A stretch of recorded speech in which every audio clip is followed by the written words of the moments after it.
നമ്മുടെ രക്ഷിതാവും കർത്താവുമായ യേശു ക്രിസ്തുവിൻ്റെ പരിശുദ്ധ നാമം വാഴ്ത്തപ്പെടുമാറാകട്ടെ. പിന്നെയും നമുക്ക് കർത്താവിൻ്റെ സന്നിധിയിൽ തിരുവചന ധ്യാനത്തിന് ഒത്തുകൂടുവാനായിട്ട് അവിടുന്ന് അവകാശങ്ങളെ ഒരുക്കി വർഷത്തിൻ്റെ അവസാന സമയത്തേക്ക് നാം വന്നിരിക്കുകയാണ്. കഴിഞ്ഞ കുറേ ആഴ്ചകളായി നമ്മൾ സമാഗമന കൂടാരവുമായി ബന്ധപ്പെട്ട കാര്യങ്ങളെ പറയുകയായിരുന്നു. അങ്ങനെ സമാഗമന കൂടാരത്തെക്കുറിച്ച് സംസാരിച്ചു പോകുന്നതിനിടയിൽ 1-2 ആഴ്ച നമുക്ക് വ്യത്യസ്തമായ ചില കാര്യങ്ങളും കൂടെ പറയേണ്ട സാഹചര്യം വന്നു. എന്നാൽ കഴിഞ്ഞ ആഴ്ച വീണ്ടും നമ്മൾ മടങ്ങി പുറപ്പാട് ദിവസം 25-ാം അധ്യായത്തിലേക്ക് വന്ന് നിൽക്കുകയാണ്. പുറപ്പാട് ദിവസം 25-ാം അധ്യായത്തിൻ്റെ ആദ്യത്തെ പാരഗ്രാഫ് നമ്മൾ വായിക്കുകയും ചില കാര്യങ്ങളൊക്കെ അതിൽ നിന്ന് പറയുകയൊക്കെ ചെയ്തു. അതിൻ്റെ തുടർച്ച തന്നെയാണ് ഇന്നും നമുക്ക് പറഞ്ഞ് മുന്നോട്ട് പോകേണ്ടത്. ഇത് ഞാൻ ചില കാര്യങ്ങൾ ആമുഖത്തിൽ പറയുകയാണ്. അതായത് ഇതിനു മുമ്പ് നമ്മൾ അധികം പറയാത്തതായ ചില കാര്യങ്ങൾ ഈ കഴിഞ്ഞ ദിവസങ്ങളിൽ എൻ്റെ ചിന്തകളിൽ ധ്യാനങ്ങളിലൊക്കെ ഉരുത്തിരിഞ്ഞു വന്ന കാര്യങ്ങളാണ്. അത് എല്ലാം ഇന്ന് പറയാനായിട്ട് സാവകാശവുമില്ല. അതിൽ ചില കാര്യങ്ങളൊക്കെ ഇന്ന് പറയാം. ബാക്കി കാര്യങ്ങളൊക്കെ കുറച്ചും കൂടെ ക്രോഡീകരിക്കേണ്ടതുണ്ട്. അതൊക്കെ ക്രോഡീകരിച്ച് കർത്താവ് വരാൻ താമസിച്ചാൽ അടുത്ത ആഴ്ച നമുക്ക് കൂടുതൽ വിസ്തരിച്ച് ആ കാര്യത്തെക്കുറിച്ചൊക്കെ ചിന്തിക്കേണ്ടതുണ്ട്. സമാഗമന കൂടാരത്തിൻ്റെ പഠനത്തിലേക്ക് നമ്മൾ വീണ്ടും കടന്നു വന്നു. ആ മെസ്സേജൊക്കെ നമ്മൾ യൂട്യൂബിൽ അപ്ലോഡ് ചെയ്യുന്നുണ്ട്. എന്നാൽ കഴിഞ്ഞ നാളുകളിൽ ധാരാളമായി കേട്ടിരുന്ന ആളുകളൊക്കെ നമ്മുടെ ആ ഒരു മെസ്സേജ് കേൾക്കുന്ന കാര്യത്തിൽ ഉത്സാഹം കാണിക്കുന്നില്ല. കാരണം ഇത് ജനത്തിന് അത്ര ഇൻട്രസ്റ്റ് ഉള്ളൊരു സബ്ജക്റ്റ് അല്ല. അതുകൊണ്ട് കേൾവിക്കാരുടെ എണ്ണം വളരെ കുറഞ്ഞു പോയി. എന്നാൽ ഇതിൻ്റെ നടുവിൽ പുതുതായിട്ട് ചില സഹോദരങ്ങളൊക്കെ അവിടെ നിന്ന് ഇവിടെ നിന്നൊക്കെ എന്നെ വിളിക്കാറുണ്ട്. കഴിഞ്ഞ ദിവസം ഒരു വാത്സല്യ കുടുംബം എന്നെ ഇങ്ങനെ വിളിക്കാനിടയായി. അവർ പറഞ്ഞു, ഞങ്ങൾ 1.5 വർഷമായി ഈ മെസ്സേജുകൾ ശ്രദ്ധിക്കുന്നു. അതിൽ ഈ അടുത്ത സമയത്ത് വീണ്ടും ടാബർനാക്കിൾ സ്റ്റഡി ആരംഭിച്ചു എന്ന് മെസ്സേജിൽ പറയുന്നത് ശ്രദ്ധിച്ചു. അങ്ങനെ തുടക്കത്തിൽ പറഞ്ഞിട്ടുള്ള എല്ലാ എപ്പിസോഡുകളും ഞങ്ങൾ കേട്ട് കഴിഞ്ഞു. ഞങ്ങൾ വളരെ ആകാംക്ഷയോടെ തുടർന്നുള്ള സെഷനുകളും കേൾക്കാനായിട്ട് കാത്തിരിക്കുകയാണെന്ന് അവർ പറയാനിടയായി.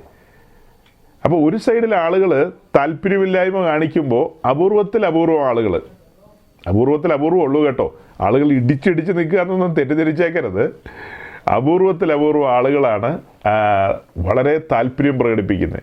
അവർ പറയുന്നത് വലിയ വെളിപ്പാടുകളാണിതെല്ലാം. ദൈവസഭയെക്കുറിച്ചുള്ള ആഴമേറിയ ബോധ്യങ്ങൾ, ക്രിസ്തുവിനെക്കുറിച്ചുള്ള ബോധ്യങ്ങൾ. കഴിഞ്ഞ കാലങ്ങളിൽ നമ്മൾ ദൈവവചനം പഠിച്ചും ഒക്കെ ആയിട്ട് ഇങ്ങനെ മുന്നോട്ട് വന്നെങ്കിൽ തന്നെയും കുറച്ചും കൂടെ ആധികാരികമായി, കുറച്ചും കൂടെ ഗൗരവമായി ഈ കാര്യങ്ങളെ കൺവെട്ടത്ത് കിട്ടുകയാണ് ഈ ഒരു പഠനത്തിലൂടെ, കുറച്ചും കൂടെ ഗൗരവമായി. അപ്പോൾ അതിലെ ഒരു സന്തോഷം മറച്ചു വയ്ക്കാൻ കഴിയാത്തതുകൊണ്ടാണ് വിളിച്ചതെന്ന്.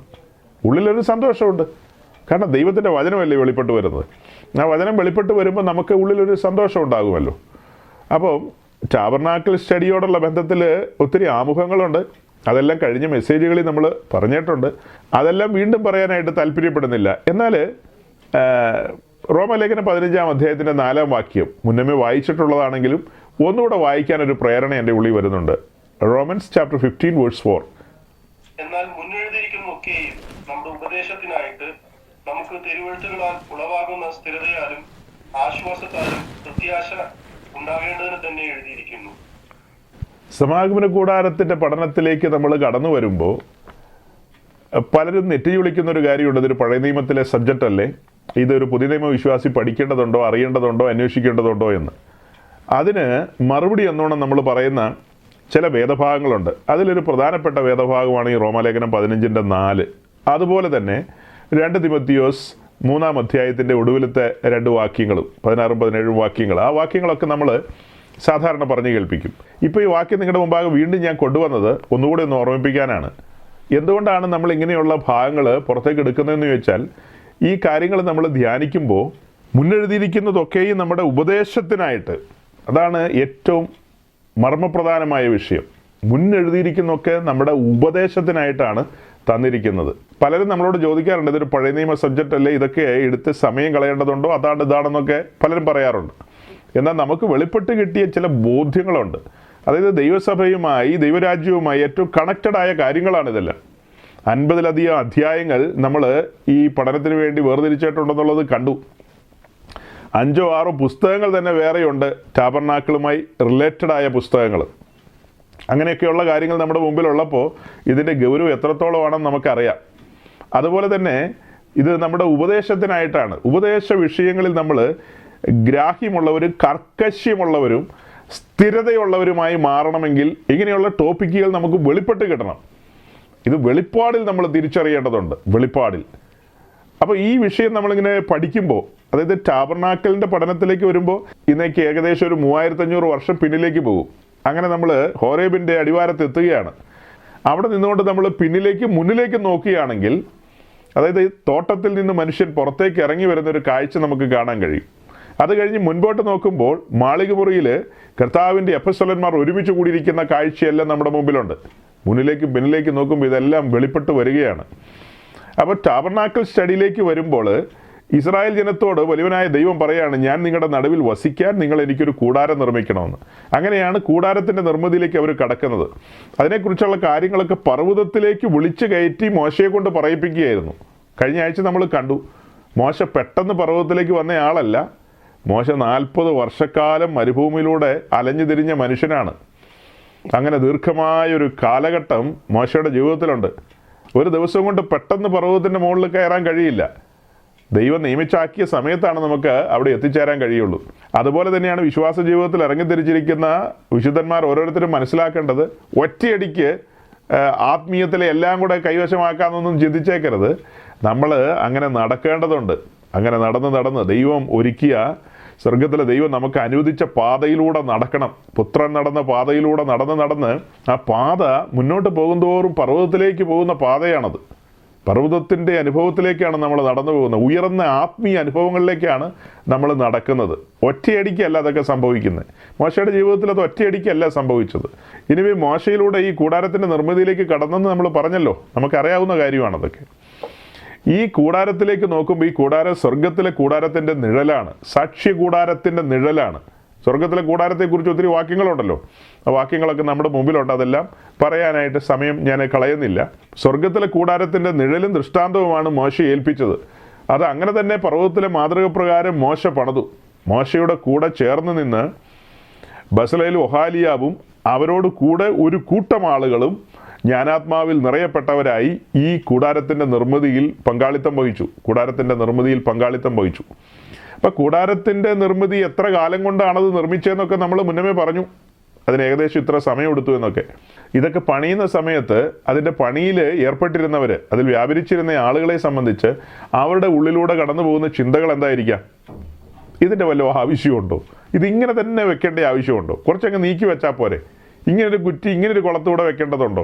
അല്ലെങ്കിൽ ഈ തൂണിന് അതിൻ്റെ ചുവട്ടിൽ താമ്ര ചൂട് വെക്കേണ്ട കാര്യമുണ്ടോ? ചുമ്മാ അങ്ങ് മണ്ണി വെച്ചാൽ പോരെ എന്നൊക്കെ വേണമെങ്കിൽ ചിന്തകൾ വരാം. പക്ഷേ ആ ചിന്തകളെയൊക്കെ അവർ പിടിച്ചടക്കി എന്നുള്ളതാണ് എനിക്ക് തോന്നുന്നത്. അല്ലേ? മനുഷ്യനല്ലേ അങ്ങനത്തെ ചിന്തയൊക്കെ വരാം. അങ്ങനത്തെ ചിന്തകളെയൊന്നും അവർ താലോലിക്കാതെ അങ്ങനെ വചനത്തിലുണ്ടോ, ഇങ്ങനെ വചനത്തിലുണ്ടോ, സായിപ്പ് അങ്ങനെ പറഞ്ഞോ, മദാമ ഇങ്ങനെ പറഞ്ഞോ, ഇങ്ങനത്തെ ചിന്തയൊന്നും ബസലേലിനും ഒഹാലിയാവിനൊന്നും വന്നിട്ടില്ല. വന്നായിരുന്നെങ്കിൽ ഇതെല്ലാം തകിടം പറഞ്ഞേനെ. ഇതിനകത്ത് ദൈവസാന്നിധ്യം ഇറങ്ങുമോ? ഷെക്കൈന അവിടെ ഒന്ന് നിൽക്കുകയുള്ളൂ, താഴേക്ക് വരില്ല. താഴേക്ക് വന്നതിൻ്റെ കാരണം എന്നാ? അവരുടെ സമർപ്പണമാണ്. ചോദ്യം ചെയ്യാത്ത സമർപ്പണം. അവർ ഏൽപ്പിച്ചു കൊടുത്ത മനുഷ്യരാണ്. അവരുടെ സമർപ്പണം വലിയ സമർപ്പണമാണ്. ഈ കൂടാരത്തിലേക്ക് നമ്മൾ നോക്കുമ്പോൾ സ്വർഗത്തിൻ്റെ സ്റ്റാൻഡേർഡാണ് വെളിപ്പെടുന്നത്. സ്വർഗത്തിൻ്റെ സ്റ്റാൻഡേർഡ്, അതായത് സ്വർഗത്തിലെ ദൈവത്തിൻ്റെ താല്പര്യപ്രകാരമാണ്, ഹിതപ്രകാരമാണ് മോശ കൂടാരം പണിതത്. അപ്പോൾ അതൊക്കെ വരുംകാലത്ത് ദൈവസഭയുടെ ഉപദേശത്തിനായിട്ട് കാര്യങ്ങളെ അരക്കിട്ട് ഉറപ്പിക്കാൻ വേണ്ടിയിട്ടാണ് അന്ന് മോശ ഇതൊക്കെ കയ്യേറ്റു വാങ്ങിയത്.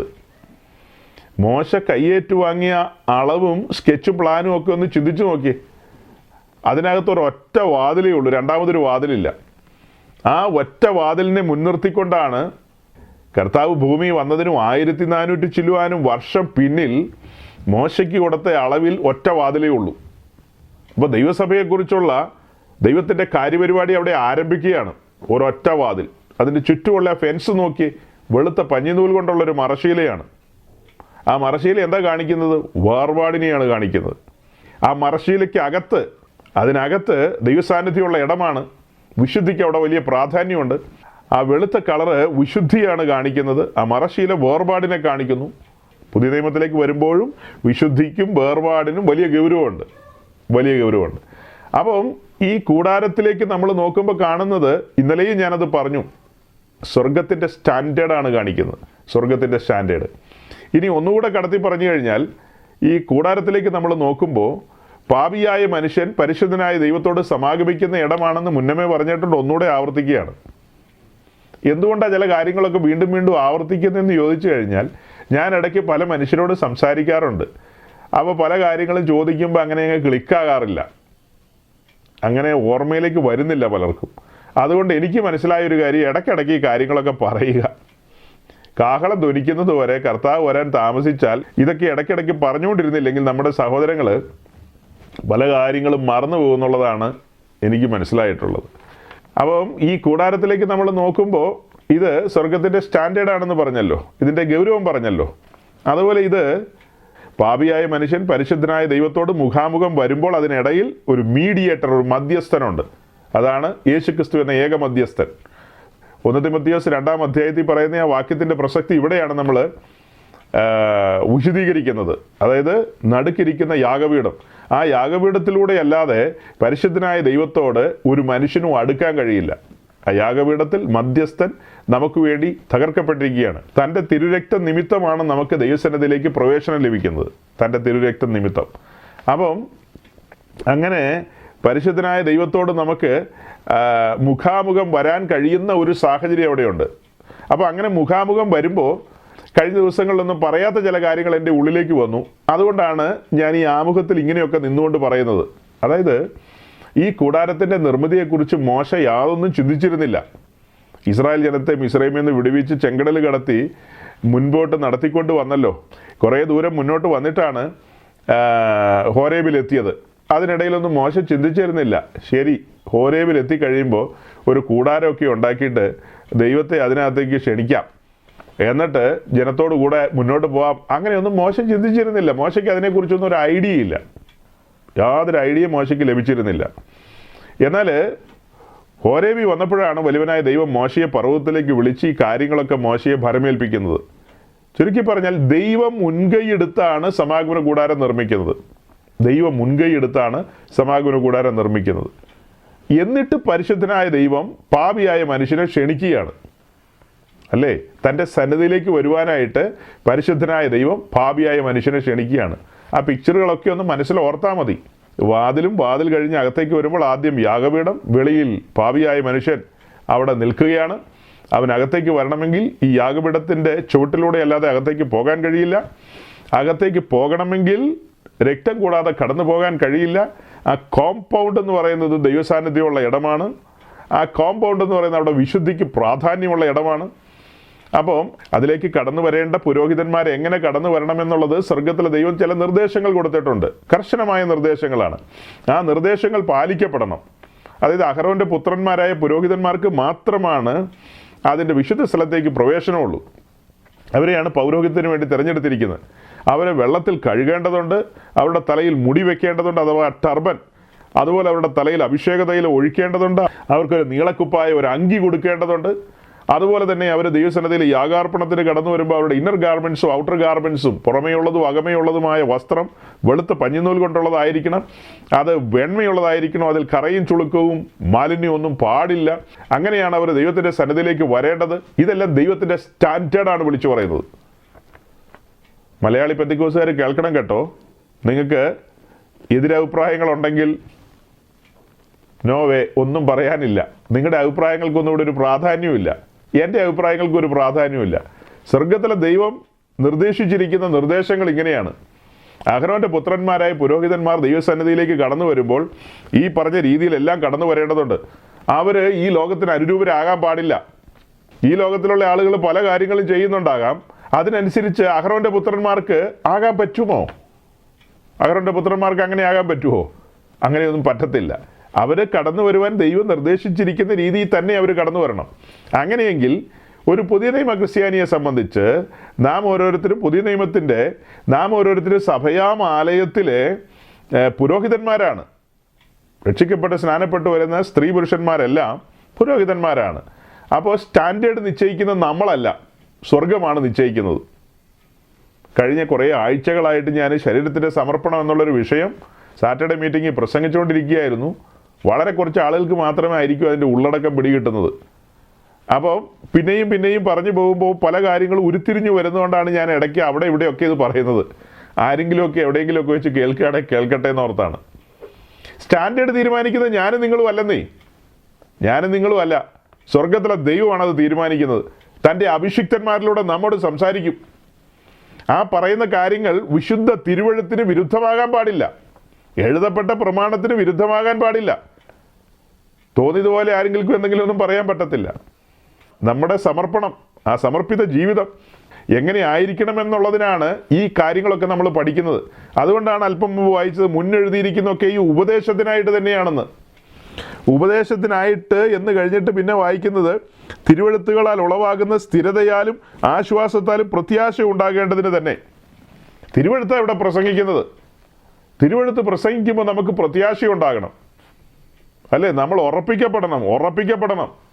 കാറ്റുകൾ, കൊടുങ്കാറ്റുകൾ അവിടെ ഇവിടെയൊക്കെ അടിക്കും. എന്നാ കാറ്റടിച്ചെന്ന് പറഞ്ഞാലും ആ കാറ്റത്തൊന്നും കുലുങ്ങുന്നവരല്ല നമ്മൾ. അങ്ങനെ കുലുങ്ങാൻ പാടില്ല. കുലുങ്ങാൻ പാടുണ്ടോ? ഒരിക്കലും കുലുങ്ങാൻ പാടില്ല. നമ്മെ ഉറപ്പിക്കുകയാണ്. കണ്ടിട്ടില്ലേ ഈ തൂണൊക്കെ കുഴിച്ചിട്ട് ഉറപ്പിക്കുന്ന കണ്ടിട്ടുണ്ടോ? അതിങ്ങനെ ആട്ടി അതിനൊക്കെ ഇറക്കി വെച്ച് അതിനകത്തേക്ക് സിമെൻറ്റും മെറ്റലും ഒക്കെ ഇട്ട് അത് ഉറപ്പിക്കുകയാണ്. അതുപോലെയാണ് തിരുവെഴുത്തുകളാൽ വിശുദ്ധന്മാരെ ഉറപ്പിക്കുകയാണ്. നമ്മൾ ആരുമായിട്ടാണ് ബന്ധപ്പെടുന്നത് എന്നുള്ളതൊക്കെയാണ് ഈ പഠനത്തിലൂടെ തുറന്നു കൊണ്ടുവരുന്നത്. സ്വർഗത്തിലെ ദൈവത്തിൻ്റെ സ്റ്റാൻഡേർഡാണ് ഇതിലൂടെ നമുക്ക് കാണാൻ കഴിയുന്നത്. നമ്മളിങ്ങനെ നടന്നു പോയപ്പോൾ ആരോ എന്തോ പ്രസംഗിച്ചു, വെള്ളത്തിൽ ചാടുന്നുണ്ടോ എന്ന് ചോദിച്ചപ്പോൾ നമ്മൾ വെള്ളത്തിൽ ചാടി. അങ്ങനെ ചാടിയതൊന്നും അല്ല നമ്മൾ. അയ്യോ, ദൈവത്തിൻ്റെ പ്ലാനും പദ്ധതിയുടെ ഭാഗമായി വന്നിരിക്കുന്നവരാണ് നമ്മൾ. വരാൻ പോകുന്ന പുതിയ ഭൂമിയെ അടക്കി ഭരിക്കേണ്ട അവിടുത്തെ രാജാക്കന്മാരാണ് എന്നെ കേട്ടുകൊണ്ടിരിക്കുന്നത്. കഴിഞ്ഞ ദിവസം ഞാൻ പറഞ്ഞു, കർത്താവിൻ്റെ ദർബാറിലാണ് ഞാൻ സംസാരിക്കുന്നത്. രാജാക്കന്മാരോടാണ് സംസാരിക്കുന്നത്. പുതിയ നിയമത്തിൻ്റെ പുരോഹിതന്മാരോടാണ് സംസാരിക്കുന്നത്.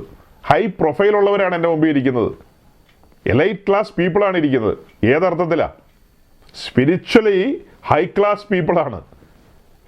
സാധാരണക്കാരല്ല ഇരിക്കുന്നത്. ക്രിസ്തുവിൻ്റെ മുമ്പാകെ സ്വർഗത്തിലെ ദൈവത്തിൻ്റെ ദർബാറിൽ ഇരിക്കുന്ന അവൻ്റെ രാജാക്കന്മാരല്ലേ ഈ ഇരിക്കുന്നതൊക്കെ.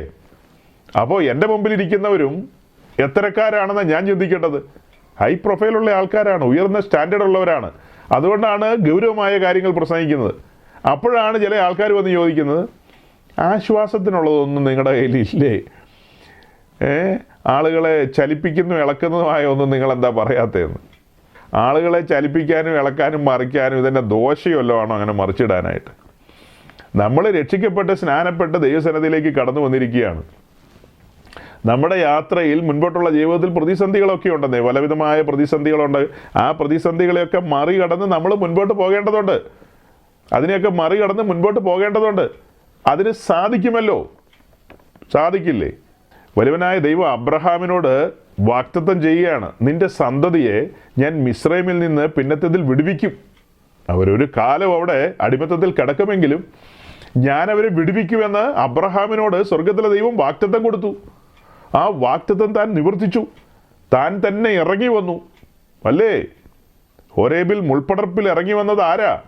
സൈന്യങ്ങളുടെ ദൈവമായ യഹോവ തൻ്റെ ദാസനായ മോശയെ തിരഞ്ഞെടുക്കുകയാണ്. എന്നിട്ട് ഇസ്രായേൽ ജനത്തെ അവിടെ നിന്ന് വിടുവിച്ചു കൊണ്ടുവരികയാണ്. അവരെ അടിമത്തത്തിൽ വെച്ചിരുന്ന ആ ഫറവോനോട് ന്യായപാലനം നടത്തി, ന്യായവിധി നടത്തിക്കൊണ്ടാണ് അവരെ പുറപ്പെടുവിക്കുന്നത്.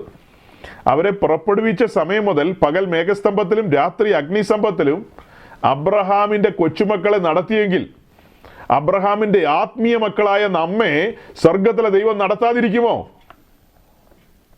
അബ്രഹാമിൻ്റെ അക്ഷരീക സന്തതികളെ മിസ്രൈമിൽ നിന്ന് വിടുവിച്ച് വഴിയിൽ ഉപേക്ഷിക്കാതെ അവരെ കരം പിടിച്ച് നടത്തിയെങ്കിൽ, ചില സമയത്ത് അവരെ തോളത്ത് ചുമന്നുകൊണ്ട് നടന്നെന്നാണ് യെശയ്യാവ് 63 വായിക്കുന്നത്. അങ്ങനെയൊക്കെ നടത്തിക്കൊണ്ടുപോയെങ്കിൽ, അതായത് അബ്രഹാമിൻ്റെ ആത്മീയ സന്തതികളായ നമ്മെ സ്വർഗത്തിലെ ദൈവം വഴി നടത്താതിരിക്കുമോ? ആദ്യം മുതൽ അന്തം വരെ അവരോട് കൂടെ നടന്നില്ലേ? ഇസ്രായേലിൻ്റെ പാളയത്തെ ഒന്ന് മനസ്സിൽ ചിന്തിച്ചേ. ആ പാളയത്തിൻ്റെ നടുവിലേക്ക് ദൈവത്തിൻ്റെ സാന്നിധ്യം ഇറങ്ങി വന്നില്ലേ? അങ്ങനെയല്ലേ അവരെ നടത്തിക്കൊണ്ട് കനാൻ വരെ എത്തിച്ചത്? കനാനിൽ എത്തിയിട്ടും സ്വർഗത്തിലെ ദൈവം അവരുടെ നടുവിൽ നിന്ന് മാറിപ്പോയോ? കനാനിൽ എത്തിയിട്ട് സമാഗമന കൂടാരം അവരുടെ നടുവിലുണ്ടെന്നേ. അത് ഗിൽഗാലിലും പിന്നത്തേതിൽ ഷീലോവിലും അതുപോലെ തന്നെ നോബിലും അതുപോലെ ഗിബയിലും അങ്ങനെ മാറി മാറി കൂടാരം അടിച്ച് അവർ മുൻപോട്ട് പോകുമ്പോഴെല്ലാം ദൈവത്തിൻ്റെ സാന്നിധ്യം എവിടെയുണ്ട്? ദൈവത്തിൻ്റെ ആലോചന എവിടെയുണ്ട്? തൻ്റെ അഭിഷിക്തന്മാർ അവിടെയുണ്ട്. ജനത്തെ ന്യായപാലനം നടത്താനൊക്കെ ആയിട്ട്. നാം സേവിക്കുന്ന ദൈവം ഉപേക്ഷിക്കുന്നവനും മറക്കുന്നവനും കൈവിടുന്നവനുമായൊരു ദൈവമാണോ? ഒരിക്കലുമല്ല. ഞാൻ നിന്നെ ഒരു നാൾ ഉപേക്ഷിക്കില്ല, കൈവിടില്ലെന്ന് പറഞ്ഞ വാക്ക് അതൊരു വാക്തത്വമാണ്. മുറുകെ പിടിക്കണം, മുറുകെ പിടിക്കണം. എന്തെങ്കിലും കൊച്ചു കൊച്ചു കാര്യങ്ങളെ മുറുകെ പിടിച്ചുകൊണ്ട് അതും വെച്ചിട്ട് ഏതെങ്കിലും കള്ളപ്രവാചകൻ്റെയോ ഇളക്കി മറിക്കുന്നവൻ്റെ പ്രസംഗം കേൾക്കാനല്ല പോകേണ്ടത്.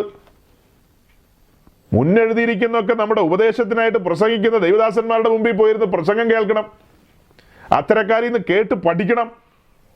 അവരുടെ ശുശ്രൂഷയാൽ നമ്മുടെ പ്രത്യാശ വർദ്ധിക്കും. അല്ലാത്തവരുടെ ശുശ്രൂഷയാലോ പാതാളത്തിലെത്തിക്കും അവന്മാർ. അത്ര തന്നെ.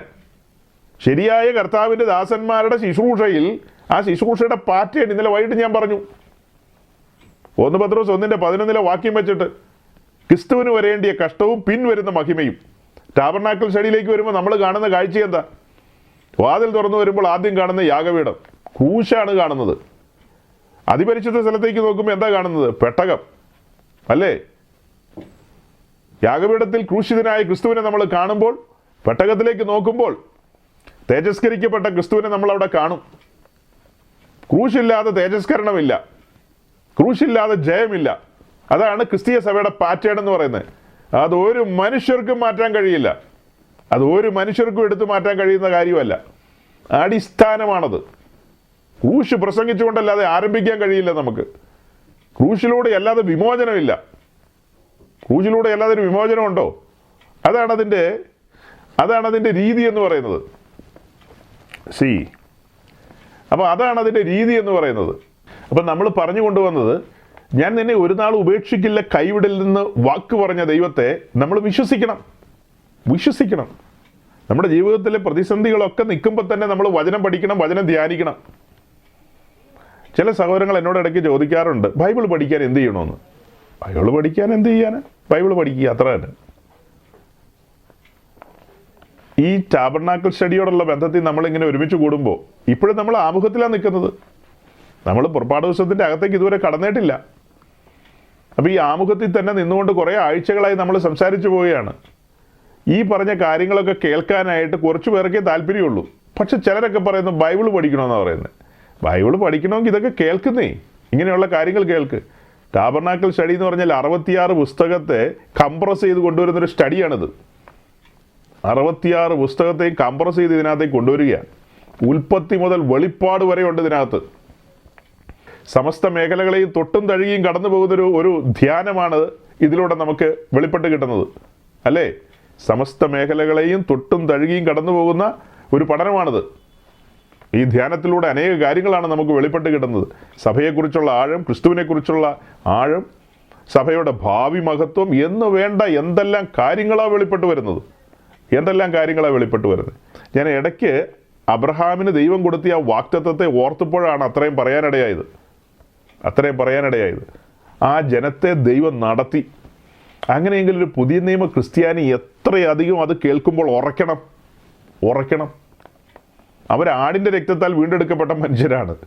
അവരെ ഇങ്ങനെ നടത്തിയെങ്കിൽ സ്വർഗത്തിലെ ദൈവം തൻ്റെ പുത്രൻ്റെ രക്തത്താൽ വീണ്ടെടുത്ത എന്നെ എത്രയധികം നടത്തുമെന്നാണ് പഠിക്കേണ്ടത്.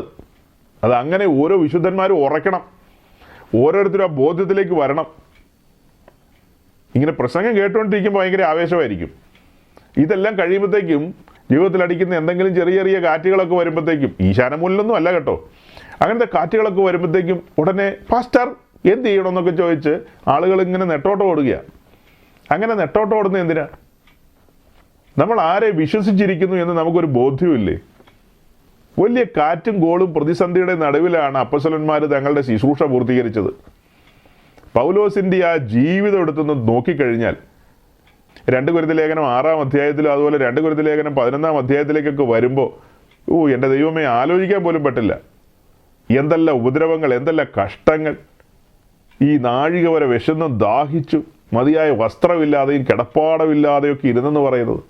കോലിനാലുള്ള അടി, പിന്നെ കടലിലെ കരയിലെ ആപത്ത് എന്ന് വേണ്ട അങ്ങനെ അസംഖ്യം കാര്യങ്ങളിലൂടെയൊക്കെ അവർ കടന്നു പോയപ്പോഴും അവരൊന്നും കുലുങ്ങാതിരുന്നത് എന്താ? അവരാരോടാ ആലോചന വഹിക്കുന്നത്? അവരേത് പ്രവാചകനെ വിളിച്ചിട്ട് ദൂതി ചോദിക്കും? നിങ്ങൾ ചിന്തിച്ചിട്ടുണ്ടോ അതൊക്കെ? അവരാരെ വിളിച്ച് ദൂതി ചോദിക്കും? അവരാരെയും വിളിച്ചില്ല. തിരുവെഴുത്തുകളാൽ ഉളവായ സ്ഥിരതയാണ് അവരെ ഉറപ്പിച്ചു നിർത്തിയത്. ഇപ്പോൾ റോമലേഖനത്തിലൂടെ വായിച്ചില്ലേ, തിരുവെഴുത്തുകളാൽ ഉളവാകുന്ന സ്ഥിരതയെന്ന്.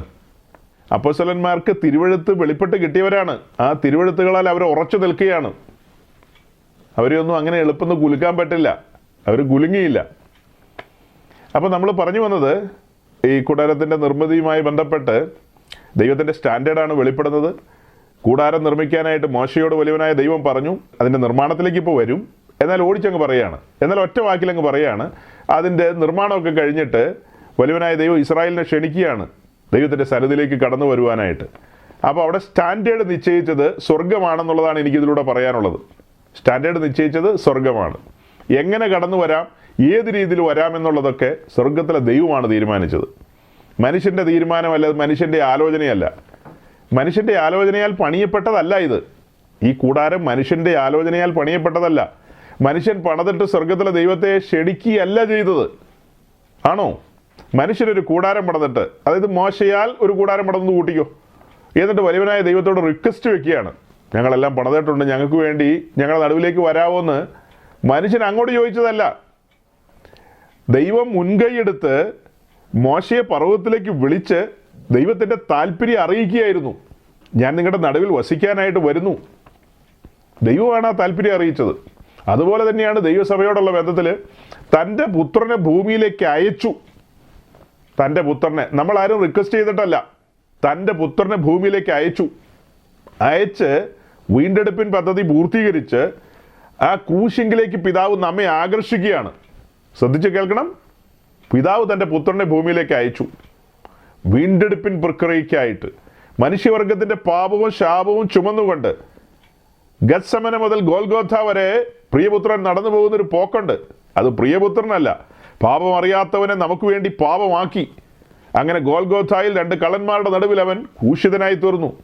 അവിടെ ഒരു യാഗമായി, ഒരു പരമയാഗമായി തീർന്നു. അങ്ങനെ എന്നേക്കുമുള്ള വീണ്ടെടുപ്പ് സാധിപ്പിച്ചു.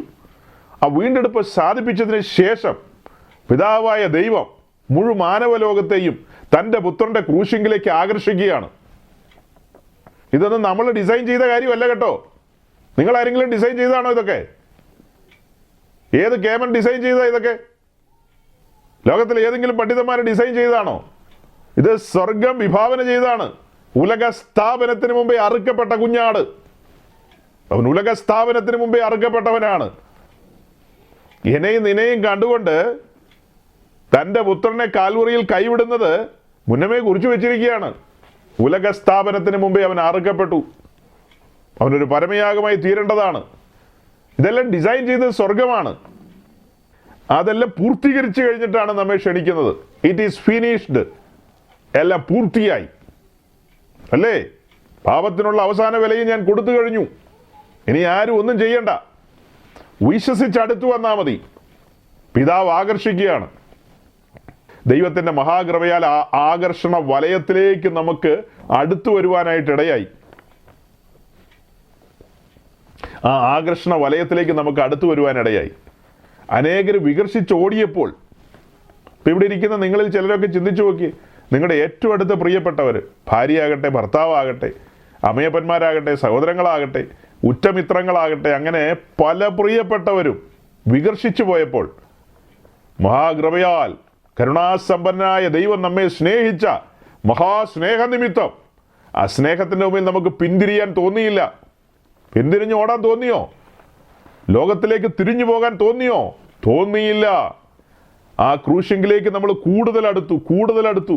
ഒടുക്കം നാം നമ്മെ തന്നെ ദൈവസ്നേഹത്തിൻ്റെ പാശങ്ങളാൽ ആ യാഗപീഠത്തിൻ്റെ കൊമ്പുകളിൽ നമ്മെ ചേർത്തു കെട്ടി. അങ്ങനെ ചേർത്ത് കെട്ടിയവരാണ് യഥാർത്ഥ ക്രിസ്തു ശിഷ്യന്മാരെന്ന് പറയുന്നത്. വന്നും പോയി നിൽക്കുന്ന ആൾക്കാരുടെ കാര്യമല്ല, അങ്ങനെ ചേർത്ത് കെട്ടിയ ആളുകൾ. കാരണം നാം ആകർഷിക്കപ്പെട്ടത് എങ്ങോട്ടാ? ക്രൂശിങ്കിലേക്കാണ്. ആകർഷിച്ചത് ആരാണ്? വലിയവനായ ദൈവം തൻ്റെ പുത്രൻ്റെ ക്രൂശിങ്കിലേക്ക്. നമുക്ക് പാപബോധം തന്നതാരാ? പരിശുദ്ധാത്മാവ്. നമ്മുടെ കണ്ണ് തുറക്കപ്പെടുകയായിരുന്നു, നമ്മുടെ ഹൃദയം പിടയ്ക്കുകയായിരുന്നു. ഉഴുതുമറിക്കപ്പെട്ട അനുഭവത്തിൽ നാം അവിടെ സറണ്ടർ ചെയ്യുകയാണ് ചെയ്തത്. സമാഗമന കൂടാരത്തിൻ്റെ പഠനം എത്ര ഗൗരവമാണെന്ന് മനസ്സിലായോ? നമ്മുടെ രക്ഷയോടുള്ള ബന്ധത്തിൽ അതിൻ്റെ എല്ലാ കാര്യങ്ങളും ഒരുക്കിയത് സ്വർഗമാണ്. നമ്മെ ആ രക്ഷയിലേക്ക് ക്ഷണിക്കുകയാണ്. നമുക്കതിനകത്ത് പ്രത്യേകിച്ച് പങ്കാളിത്തമൊന്നുമില്ല. നമുക്കതിനകത്ത് എന്താ പങ്കാളിത്തം? നമ്മളെന്തെങ്കിലും വില കൊടുത്തോ? കൃപയാലുള്ള രക്ഷയല്ലേ നമ്മൾ അനുഭവിക്കുന്നത്. അതുപോലെ തന്നെയാണ് ഇസ്രായേലിൻ്റെ കാര്യവും. മിസ്രൈമിൽ അടിമത്തത്തിൽ കിടന്നതാ.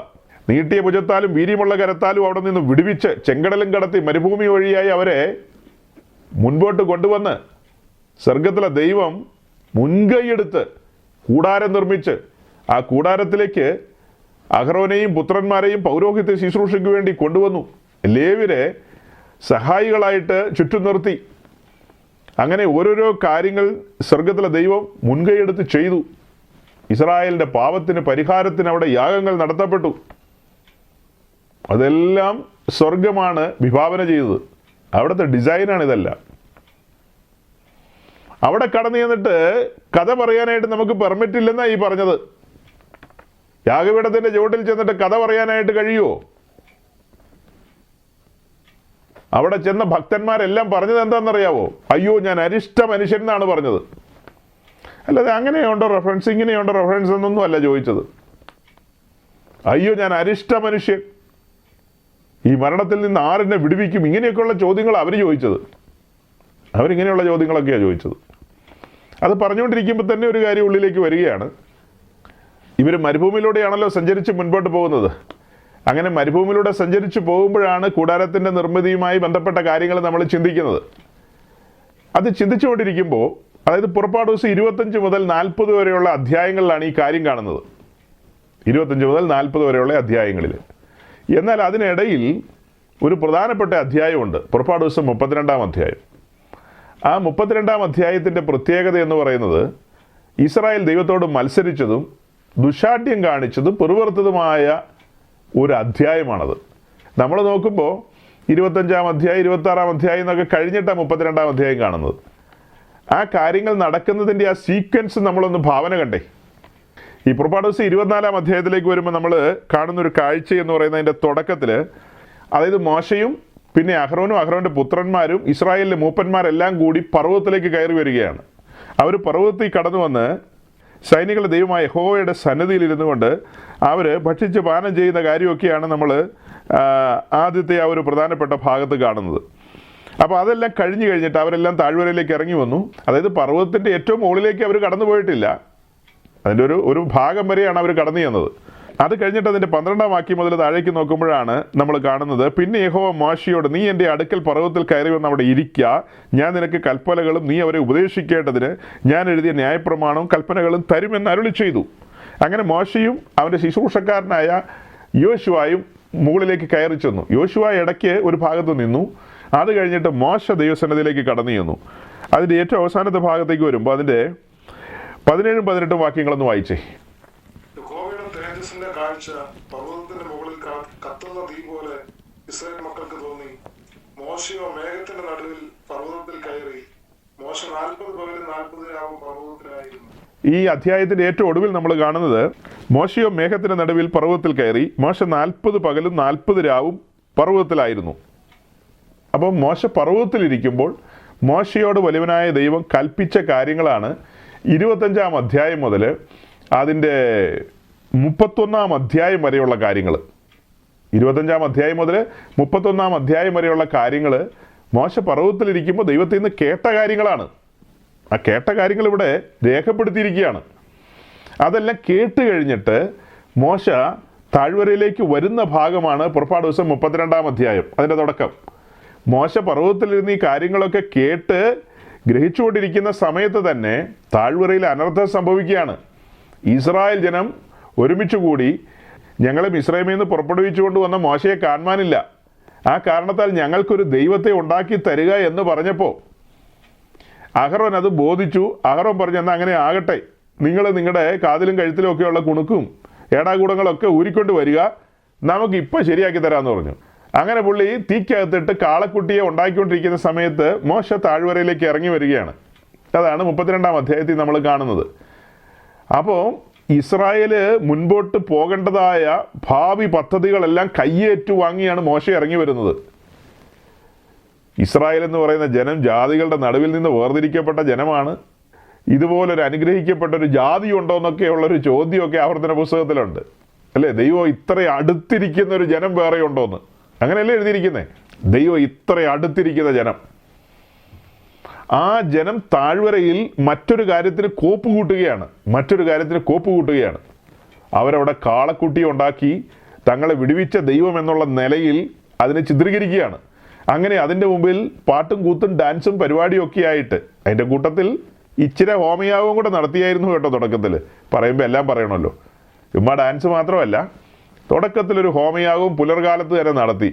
അത് കഴിഞ്ഞിട്ടാണ് ഈ ഡാൻസും പരിപാടിയൊക്കെ പിന്നത്തേത് നടത്തിയത്. അത് കണ്ട മോശയ്ക്ക് ഉഗ്ര കോപമാണ് ഉണ്ടായത്. അപ്പോൾ ഞാൻ ഇന്നലെ ഇങ്ങനെ ഇരുന്ന് ചിന്തിച്ചപ്പോൾ ഈ കാര്യം നിങ്ങളുമായിട്ട് പങ്കുവെക്കേണ്ടതുണ്ടെന്ന് എനിക്ക് തോന്നി. നേരെ ഓടി 25-ാം അധ്യായത്തിൽ ഒന്ന് പെട്ടകം രംഗത്ത് കൊണ്ടുവരണം. സാരമില്ല, ഒരാഴ്ച കൂടെ പോട്ടെ. അപ്പോൾ ഇവിടെ വന്നൊരു വലിയ ചിന്ത എന്താണെന്നറിയാവോ? ഈ ജനത്തെക്കുറിച്ച് നിങ്ങളൊന്ന് ഭാവന കണ്ടേ. ഇവരെങ്ങനെയുള്ള ജനമാണ്? ഇവർ മിസ്രൈമിൻ്റെ അടിമത്തത്തിൽ കിടന്ന ജനമാണ്. ഇവരവിടെ നിന്ന് പുറപ്പെട്ടത് എങ്ങനെയാ? പെസഹായും ചോരത്തളി ആചരിച്ച്. പെസഹ എന്ന് പറയുമ്പോൾ എന്താ നമ്മുടെ ഓർമ്മയിലേക്ക് വരുന്നത്? ഒരു മരണം. പെസഹ കുഞ്ഞാട് അറുക്കപ്പെടുകയാണ്, ഒരു മരണം സംഭവിക്കുകയാണ്. ആ മരണം കൊണ്ട് സംഹാരകനിൽ നിന്ന് വിടുവിക്കപ്പെട്ടു വന്ന ജനമാണ് ഹോരേബിൻ്റെ അടിവാരത്ത് പാളയമടിച്ചിരിക്കുന്നത്. അവരുടെ തലയ്ക്കകത്തൂടെ പോകുന്നത് എന്താണെന്ന് ഓർക്കണം. അവർ ഡിസൈൻ ചെയ്തുകൊണ്ടിരിക്കുന്നത് എന്താ? കാളക്കുട്ടിയാണ് ഡിസൈൻ ചെയ്തുകൊണ്ടിരിക്കുന്നത്. ഞാനൊന്ന് പിന്നിലേക്ക് പോയി ചരിത്രം നിങ്ങളുടെ മുമ്പാകെ കൊണ്ടുവരികയാണ്. പെസഹായും ചോരത്തളി ആചരിച്ച ജനം, പെസഹ കുഞ്ഞാട് അറുക്കപ്പെട്ടത് കണ്ണാലെ കണ്ടത്, അതിൻ്റെ മാംസം തീയിൽ ചുട്ട് ഭക്ഷിച്ചവർ, കയ്പ് ചീരയോടുകൂടെ ഭക്ഷിച്ചവർ, തിടുക്കത്തോടെ പുറപ്പെട്ടത് കൊണ്ട് പുളിപ്പില്ലാത്ത അപ്പം തിടുക്കത്തോടെ തിന്ന് അങ്ങനെ മുൻപോട്ട് വന്ന ജനം.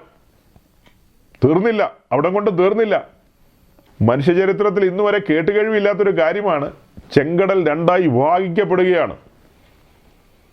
വലിയവനായ ദൈവം തൻ്റെ കരം മോശയുടെ കരത്തോട് ചേർത്ത് വെച്ച് ചെങ്കടലിനെ രണ്ടായി വിഭാഗിക്കുന്നു. അങ്ങനെ ഉണങ്ങിയ നിലത്തൂടെ ഈ ജനം മറുകര വരികയാണ്.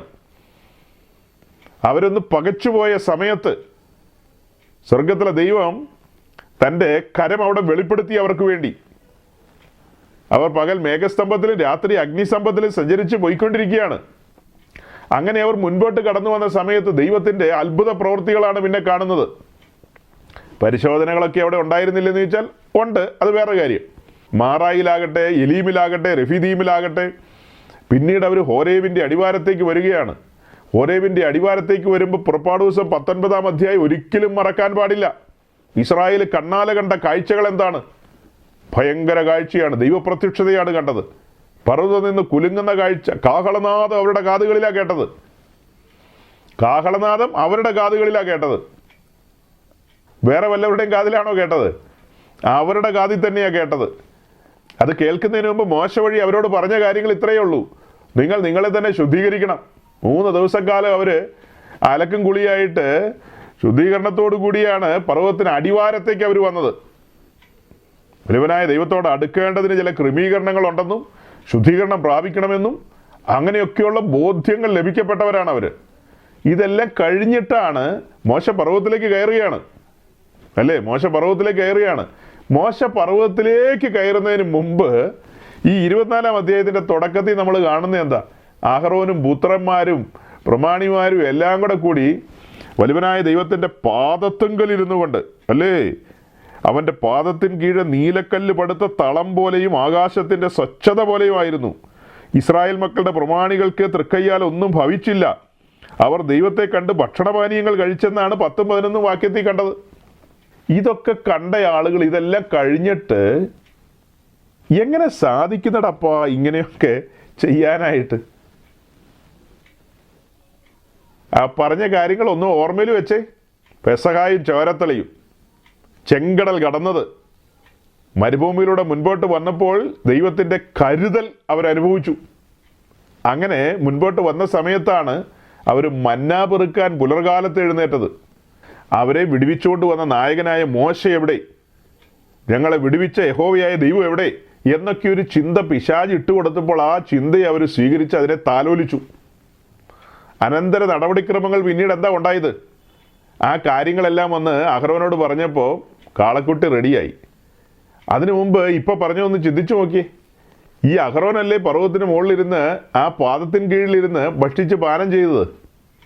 തൃക്കയ്യാൽ ഒന്നും സംഭവിക്കാതെ തിരിച്ചിറങ്ങി താഴേക്ക് വന്നത് കാളക്കുട്ടി ഉണ്ടാക്കാൻ വേണ്ടിയായിപ്പോയി. അസാധാരണ വിടുതൽ അനുഭവിച്ച മനുഷ്യരാണ് ഇസ്രായേൽ ജനം. അവർ മിസ്രൈമിൽ നിന്ന് പുറപ്പെട്ട കാര്യങ്ങളാണ് ഞാൻ നിങ്ങളോട് പറഞ്ഞത്. ഹോരേബിൻ്റെ അടിവാരത്ത് അവരുടെ ചിന്താമണ്ഡലം എങ്ങനെയായിരിക്കുന്നു എന്നൊന്ന് ചിന്തിച്ചു നോക്കി.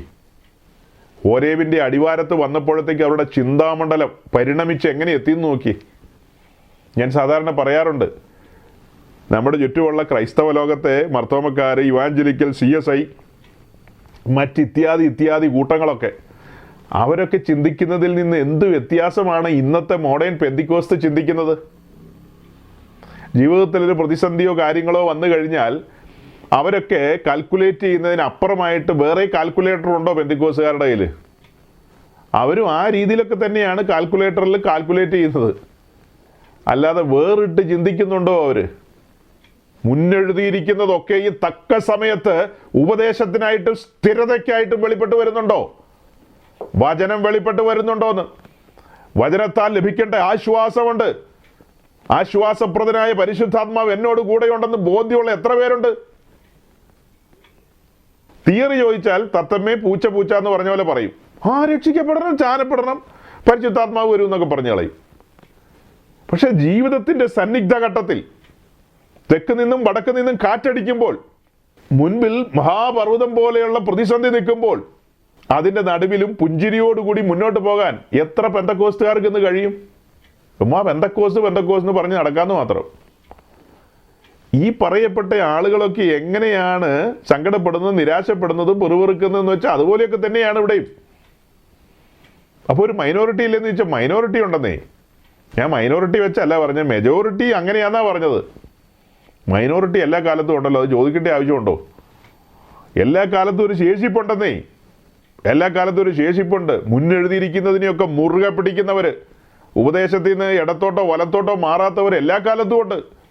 പിന്നെ കർത്താവിന് വേണ്ടി ഒരു കൂട്ടം എല്ലാ കാലത്തും ഉണ്ട്. തങ്ങളെ തന്നെ നിർമ്മലീകരിക്കുന്നവർ, സൈന്യങ്ങളുടെ ദൈവമായ യഹോവയുടെ ആലയത്തിലെ വിശുദ്ധ ഉപകരണങ്ങളെ ചുമക്കുന്നവർ, അവർ എപ്പോഴും തങ്ങളെ തന്നെ നിർമ്മലീകരിക്കുന്നവരാണ്. ആ നിർമ്മല ജലം തങ്ങളുടെ മേൽ വീഴുവാൻ പാകത്തിന്, വചനമാകുന്ന ജലം തങ്ങളുടെ മേൽ വീഴുവാൻ പാകത്തിന് സത്യവചനത്തെ കേൾക്കാൻ കൊതിക്കുന്നവർ എല്ലാ കാലത്തും ഉണ്ട്. ഒരു ശേഷിപ്പ് എല്ലാ കാലത്തും ഉണ്ട്. ഇപ്പം ഞാൻ നിങ്ങളുടെ മുമ്പിലേക്ക് കൊണ്ടുവന്ന ആ ഒരു വിഷയം മനസ്സിലാക്കുക. എന്താ അത്? അവരെ വിടുവിച്ച വിധം ഒന്ന് ഓർത്തു നോക്കി. അവർക്ക് വേണ്ടി സ്വർഗം ഡിസൈൻ ചെയ്യുന്ന ഡിസൈനുകൾ, പർവ്വതത്തിൽ ഡിസൈൻ രൂപപ്പെട്ട് കഴിഞ്ഞു. നിങ്ങൾ എങ്ങനെ ഇത് മനസ്സിലാക്കുന്നു എനിക്കറിയില്ല. പർവ്വതത്തിൽ ഡിസൈൻ മോശ കയ്യേറ്റു വാങ്ങി. അപ്പോൾ അതിന് വിരുദ്ധമായൊരു ഡിസൈൻ താഴെ കൈകാര്യം ചെയ്യുന്നവൻ ആരാ? അവനും ദൈവത്തിന്റെ ദാസനല്ലേ? അഹ്റോൻ എന്ന് പറയുന്ന പ്രധാനിയാണ്. മോശ കഴിഞ്ഞാൽ ഇസ്രായേലിന്റെ നടുവിൽ ഏറ്റവും പ്രധാനിയായ പ്രമാണിയാണ് അഹ്റോൻ. ആ അഹ്റോനാണ് താഴ്വരയിൽ ഈ ജനത്തെ കെട്ടഴിച്ചു വിടുന്നത്. ഹാസ്യമാകത്തക്കവണ്ണം, അവർ ജാതികളുടെ നടുവിൽ പരിഹാസ്യമാകത്തക്കവണ്ണം ശുശ്രൂഷയിൽ നിൽക്കുന്നയാളാണ് കെട്ടഴിച്ചു വിടുന്നത്. ഇന്നലെ വൈകിട്ടത്തെ മീറ്റിങ്ങിൽ ഞാൻ പെന്തക്കോസിലെ ചിന്തയില്ലാത്ത ശുശ്രൂഷകരെ കുറിച്ച് കുറേ കാര്യങ്ങൾ പറയായിരുന്നു. കുറേ കാര്യങ്ങൾ, അവരെ ഇണയല്ല പിണ കൂടുന്നതും, അരുതാത്ത ഇടങ്ങളിലൊക്കെ കടന്നു ചെന്ന് തോളത്ത് കൈയിടുന്നതും, അടുത്ത തലമുറ അത് ശ്രദ്ധിക്കുന്നതും, ഇതെല്ലാം ഒന്നാണെന്നൊരു ചിന്തയിലേക്ക് ജനത്തെ നയിക്കുന്നതും കൊടും ക്രൂരതകളാണ്. അതൊക്കെ കാളക്കുട്ടി ഉണ്ടാക്കുന്നതിന് തുല്യമായ കാര്യങ്ങളാണ്. കാളക്കുട്ടി ഉണ്ടാക്കുന്ന കാര്യങ്ങൾക്ക് തുല്യമാണതല്ല. ഇവർക്ക് എങ്ങനെ സാധിച്ചു എന്നുള്ളതാണ് എൻ്റെ ചോദ്യം. ഇതിനോടനുബന്ധിച്ച് ഒരു ചിന്തയും കൂടെ വരുന്നത് ഇങ്ങനെയാണ്.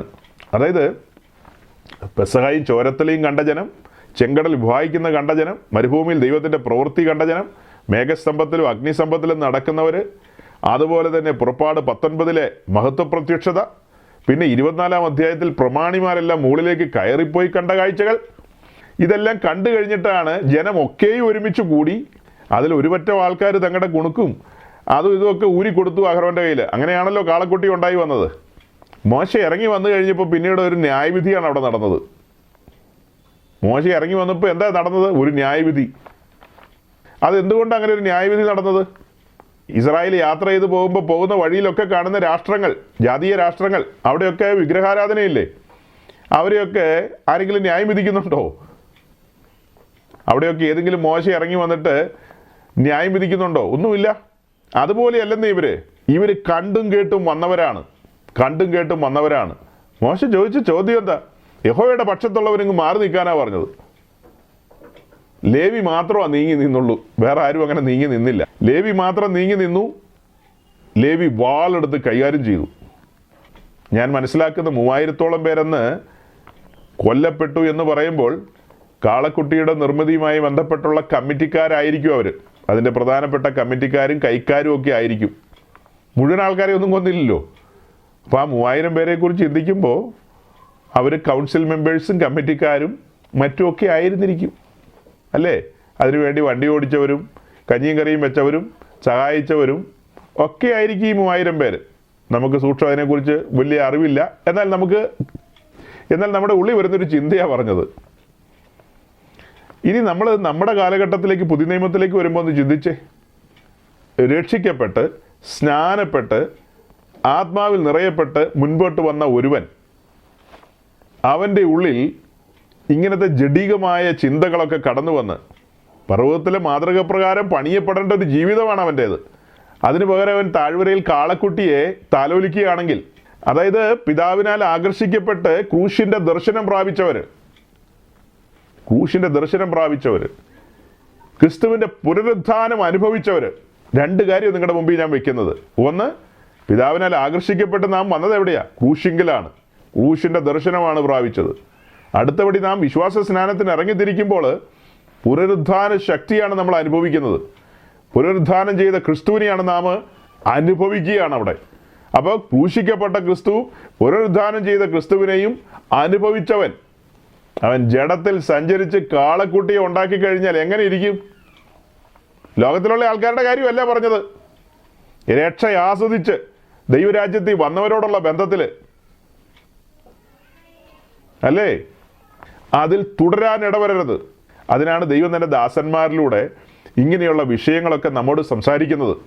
നമ്മുടെ ഉള്ളിൽ അനുതാപം ഉണ്ടാകാൻ വേണ്ടിയാണ്. നമ്മൾ ലോകക്കാരല്ലെന്നേ. നമ്മൾ ഈ ലോകത്തിന് അനുരൂപരാകേണ്ടവരല്ല. ഈ ലോകവുമായിട്ടൊന്നും നമുക്കൊരു ബന്ധവുമില്ല. നമ്മൾ തികച്ചും വ്യത്യസ്തരായ മനുഷ്യരാണ്. വീണ്ടെടുപ്പ് അനുഭവിച്ച മനുഷ്യരല്ലേ? നമ്മളെക്കുറിച്ച് തന്നെ ഒന്ന് ചിന്തിച്ചേ. ക്രൂശിൻ്റെ ദർശനം പ്രാപിച്ചവർ. ഞാൻ അതിശയോക്തിയല്ലോ ആണോ പറയുന്നത്? ഇല്ലാത്ത വല്ലതും കൂട്ടി പറയുകയാണോ? നാം ക്രൂശിൻ്റെ ദർശനം പ്രാപിച്ചവരല്ലേ?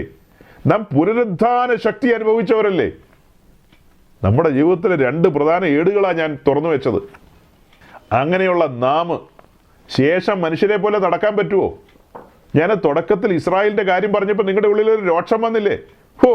എന്നാലും പെസഹായും ചോരത്തലി ആചരിച്ച് ഈ പറഞ്ഞ നിലയിലെല്ലാം കടന്ന് വന്ന് എന്തെല്ലാം കണ്ണാലെ കണ്ടവരാ, എന്തെല്ലാം അനുഭവിച്ചവരാ.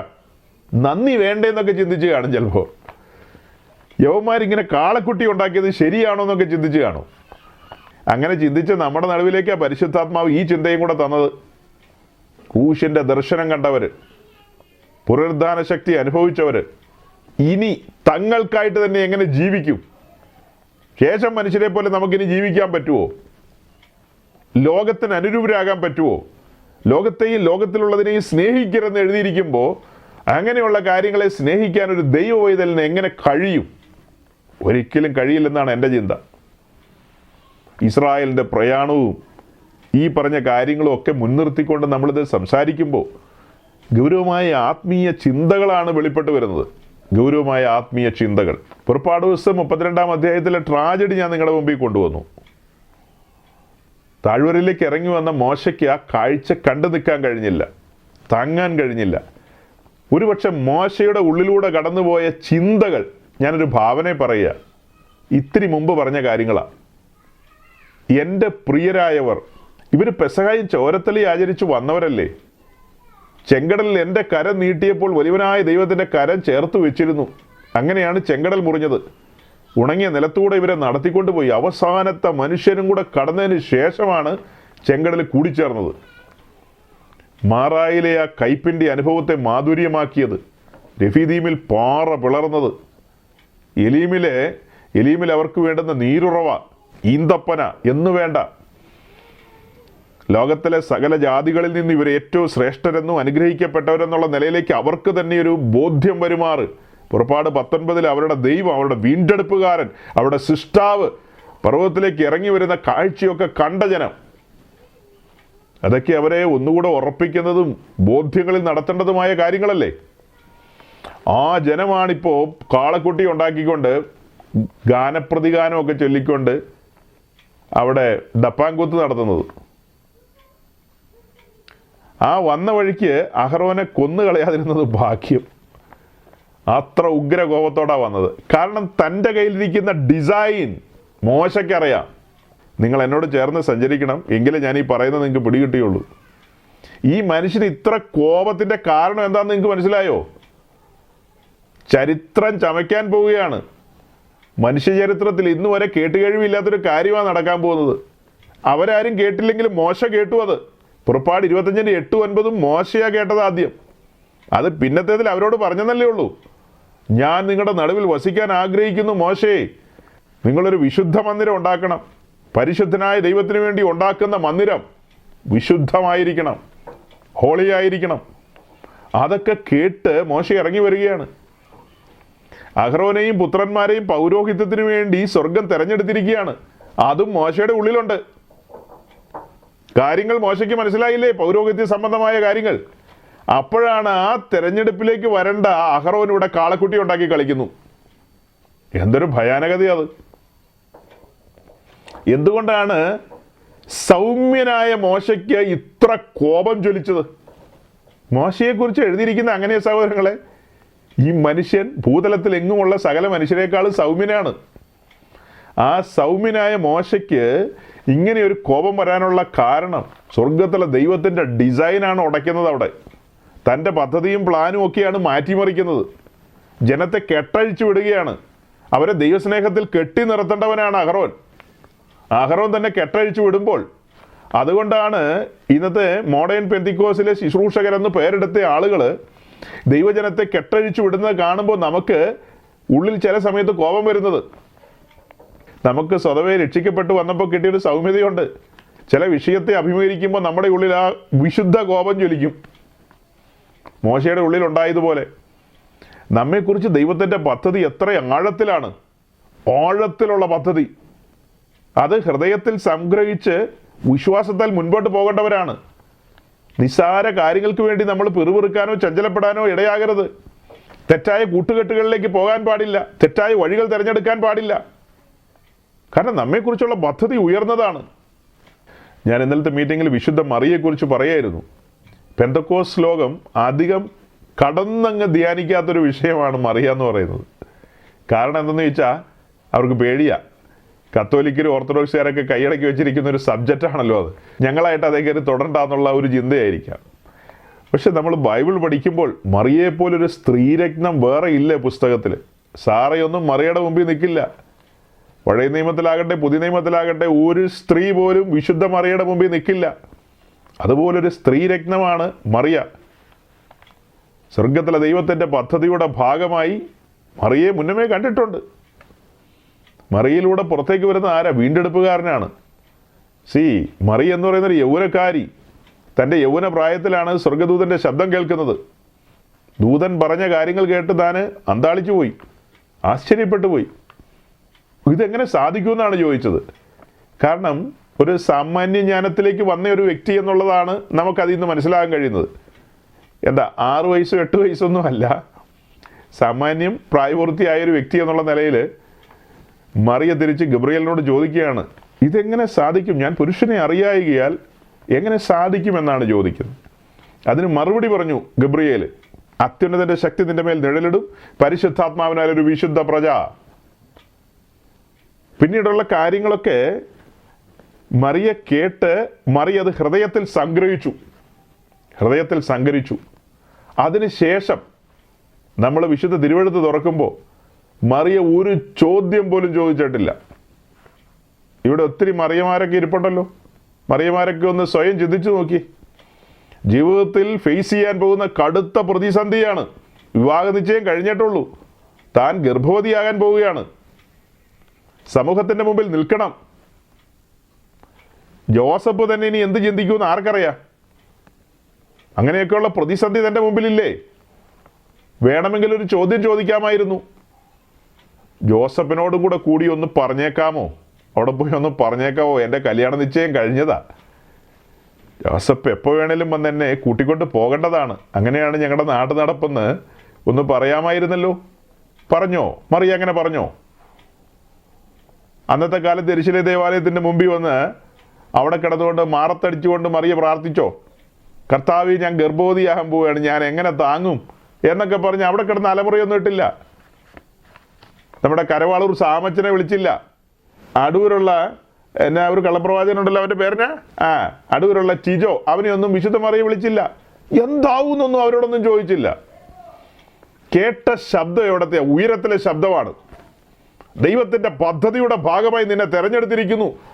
ഇനി ഒന്നും ചിന്തിക്കണ്ട. ഇനി എന്തും വന്നോട്ടെ, ഇനി എന്തും വന്നോട്ടെ, അതിൻ്റെയൊക്കെ പിന്നിൽ ഒരുവനുണ്ട്. അതാണ് ബോധ്യം എന്ന് പറയുന്നത്. ഞാൻ ആരെ വിശ്വസിച്ചിരിക്കുന്നു. മറിയയ്ക്ക് നല്ല ബോധ്യമാണ്. ഒരു ചഞ്ചലിപ്പും ഇല്ലാത്തൊരു സ്ത്രീ. അങ്ങനെ മനുഷ്യർക്ക് സാധിക്കുമെന്ന് ചോദിച്ചാൽ എല്ലാവർക്കും സാധിക്കില്ല. വിശുദ്ധ മറിയയ്ക്ക് സാധിച്ചു. കൃപ തൻ്റെ മേലുണ്ടായിരുന്നു. അപ്പോൾ എല്ലാവർക്കും സാധിക്കില്ല. എല്ലാവരുടെ മേലും കൃപയില്ലേ? സാധിക്കുന്നേ. പക്ഷെ നമ്മൾ തന്നെ നമ്മോട് പറയുന്ന കാര്യം എന്താ? നടക്കില്ല നീ. നമ്മൾ ഇത്തിരി കാറിക്കൂയൊക്കെ പോയേക്കാം. നമുക്കങ്ങനെ അത്ര സ്റ്റാൻഡേർഡിലേക്കൊന്നും പോകേണ്ട ആവശ്യമില്ല. അങ്ങനെ ഒരു ഉയർന്ന ആത്മീയ നിലവാരത്തിലേക്ക് പോകണ്ട. മറിയെപ്പോലെ തീവ്രവാദിയാകണമെന്നൊക്കെ നമ്മൾ ചിന്തിക്കുന്നത്. മറിയ തീവ്രവാദിയാണോ? മറിയയ്ക്ക് ലഭിച്ച ബോധ്യം അത്ര വലുതാണെന്നേ. ഗൗരവമായൊരു വിഷയമാണ് ഞാൻ നിങ്ങളുടെ മുമ്പിൽ കൊണ്ടുവന്ന് വെച്ചത്. നിങ്ങളിത് ഒരു ചെവികട കേട്ട് മറ്റേ ചെവികട തട്ടിക്കളയരുത്. ഈ മീറ്റിംഗ് കഴിഞ്ഞാൽ ഈ വിഷയം നിങ്ങളുടെ മുമ്പിൽ വെച്ച് നിങ്ങൾ ദൈവസന്നിധിയിൽ ധ്യാനത്തോടെ ഇരിക്കണം. സ്വർഗത്തിലെ ദൈവം നിങ്ങളോട് അധികമായി പിന്നെയും സംസാരിക്കും. ഇവിടെ കൊണ്ട് തീരില്ലെന്നേ. സ്വർഗം നിങ്ങളോട് ഇനിയും അധികമായി സംസാരിക്കും. വിശുദ്ധ തിരുവെഴുത്തിൽ നിന്ന് ഗൗരവമായൊരു വിഷയം വെളിപ്പാടിൽ ഞാൻ നിങ്ങളുടെ മുമ്പിൽ കൊണ്ടുവന്നിരിക്കുന്നത്. വെളിപ്പാടിൽ കൊണ്ടുവന്ന കാര്യമാണ്. ചെറിയ കാര്യമല്ലത്. വിശുദ്ധന്മാർ ഉറക്കണം. നമുക്ക് മുൻപേ സഞ്ചരിച്ചവരാണ് അവർ. ക്രിസ്തീയ സഭയുടെ ചരിത്രം നമ്മൾ പഠിക്കുമ്പോൾ അതിനെല്ലാം കാരണഭൂതനായ ക്രിസ്തു, ആ ക്രിസ്തുവിനെ വഹിച്ച സ്ത്രീരത്നമാണ് മറിയ. തൻ്റെ ജീവിതത്തിലൂടെ താൻ കടന്നു പോകുന്നതായ സാഹചര്യങ്ങൾ പിന്നീട് ഈ കുഞ്ഞുമായിട്ട് യെരൂശലേം ദേവാലയത്തിൽ വന്നപ്പോൾ ഷിമിയോൻ പറഞ്ഞ വാക്കുകളൊക്കെ ഉണ്ടല്ലോ. ഉള്ളിലൂടെ കടന്നു പോകുന്ന വാളിനെ കുറിച്ചൊക്കെ താൻ കേൾക്കുകയല്ലേ.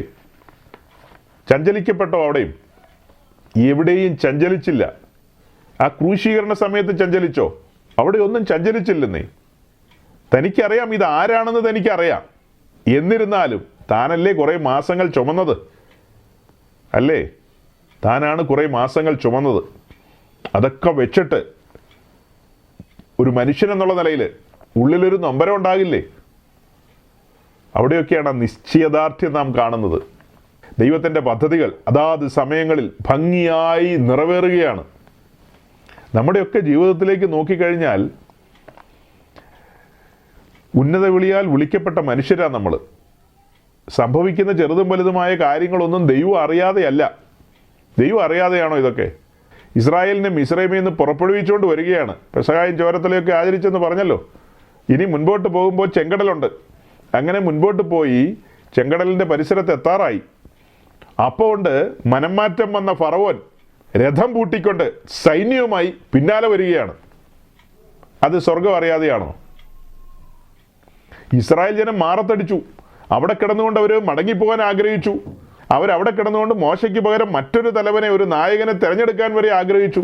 തിരിച്ചു പോയേക്കാം. അങ്ങനെ വരെ അവർ ചിന്തിച്ചു. ഇങ്ങനെ ഫറവോ പുറപ്പെട്ടു വരുമെന്ന് വിടുവിച്ച ദൈവത്തിന് അറിയില്ലേ? അവർ കൂളായിട്ട് നിന്നാൽ പോരെ? എന്തും സംഭവിക്കട്ടെ നീ, എന്തും സംഭവിക്കട്ടെ. ഏറ്റവും അവസാനം പറഞ്ഞ മരണമല്ലേ, അതിലപ്പുറം ഒന്നുമില്ലല്ലോ. ഒരു പുതിയ നിയമ ക്രിസ്ത്യാനിയോടുള്ള ബന്ധത്തിൽ മരണത്തിലൂടെ അവൻ സ്വസ്ഥതയിലേക്കല്ലേ പ്രവേശിക്കുന്നത്? അവൻ കൂടുതൽ അതിവിശുദ്ധമായ അനുഭവത്തിലേക്കല്ലേ പ്രവേശിക്കുന്നത്? പിന്നെ കിടന്ന് മാറത്തടിക്കേണ്ട ആവശ്യമുണ്ടോ? മരണത്തിലൂടെ ഒരു സത്യക്രിസ്ത്യാനി എങ്ങോട്ടാണ് പ്രവേശിക്കുന്നത്? അതിവിശുദ്ധമായ അനുഭവത്തിലേക്കാണ് പ്രവേശിക്കുന്നത്. വിശുദ്ധമായ അനുഭവത്തിൽ നിന്ന് അതിവിശുദ്ധമായ അനുഭവത്തിലേക്കാണ് പ്രവേശിക്കുന്നത്. അതല്ലേ അവൻ്റെ പ്രത്യാശ എന്ന് പറയുന്നത്. ജ്വലിക്കുന്ന പ്രത്യാശയല്ലേ അത്? ജ്വലിക്കുന്ന പ്രത്യാശയാണത്. ഈ പറഞ്ഞു പോയതിനിടയ്ക്ക് പെട്ടെന്ന് വിശുദ്ധ മറിയുമായി ബന്ധപ്പെട്ട ആ കാര്യം എൻ്റെ ഉള്ളിൽ വന്നതുകൊണ്ടാണ് ഞാൻ അങ്ങനെ പറഞ്ഞത്. കൂടുതൽ നിങ്ങൾ ചിന്തിക്കുക. വീണ്ടും പുറപ്പാട് ദിവസം 32-ാം അധ്യായത്തിലേക്ക് ഒന്നുകൂടെ വരികയാണ്. ഞാൻ അനവധിയായ കാര്യങ്ങൾ നോട്ട് ചെയ്ത് വെച്ചിട്ടുണ്ട്. കർത്താവ് അനുവദിച്ച നമുക്ക് അടുത്ത ദിവസങ്ങൾ അത് കുറേശ്ശെ പുറത്തെടുത്ത് ഭക്ഷിക്കാം. ഇന്നിപ്പോൾ അല്പം ചില കാര്യങ്ങളും കൂടെ പറഞ്ഞ് ഞാനങ്ങ് അവസാനിപ്പിക്കാം. പുറപ്പാട് ദിവസം 32-ാം അധ്യായം നമ്മൾ ഇത്ര നേരം കണ്ടു. ഈ ജനം ദൈവത്തോട് മത്സരിച്ചു. ദുശാഠ്യമുള്ള ജനം, വെറുവെറുപ്പുകാർ, അവരുടെ ആ സ്റ്റബോൺ നേച്ചർ, അതൊക്കെ നിങ്ങളൊന്ന് ഭാവന കണ്ടേ.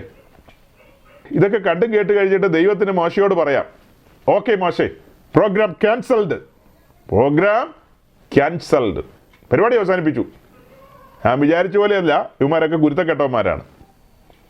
അതുകൊണ്ട് ഈ പ്രോഗ്രാമായിട്ട് ഇനി മുന്നോട്ട് പോകണ്ട, കൂടാരമൊന്നും വേണ്ട, പൗരോഹിത്യമൊന്നും വേണ്ട, ഇവന്മാരെ ഈ മരുഭൂമിയിൽ അലയാൻ വിട്ടരെ. നീ ഒരു കാര്യം ചെയ്യേ, മോശയോട് പറയുന്നുണ്ട്, നിന്നെ ഒരു ജാതിയാക്കാന്നൊക്കെ.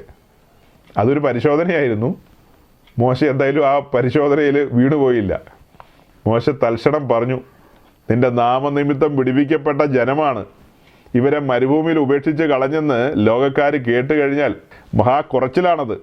അങ്ങനെ സംഭവിക്കരുതേ, എൻ്റെ പേര് മായ്ച്ചു കളഞ്ഞാലും വേണ്ടില്ല, അവരുടെ പേര് മായ്ക്കല്ലേ എന്നാണ് മോശ പറഞ്ഞത്. മോശയുടെ മനോഭാവമൊക്കെ ഭയങ്കരമാണ്. 40 വർഷത്തെ ആടിൻ്റെ കൂടെയുള്ള വാസമാണ് മോശയെ കൊണ്ട് അങ്ങനെയൊക്കെ പറയിപ്പിച്ചത്. അല്ല, പണ്ട് ഫറവോൻ്റെ കൊട്ടാരത്തിൽ കൊട്ടാര സമാനമായ അനുഭവത്തിലിരുന്ന ആ ഇരിപ്പിലായിരുന്നെങ്കിൽ അങ്ങനെ പറയോ?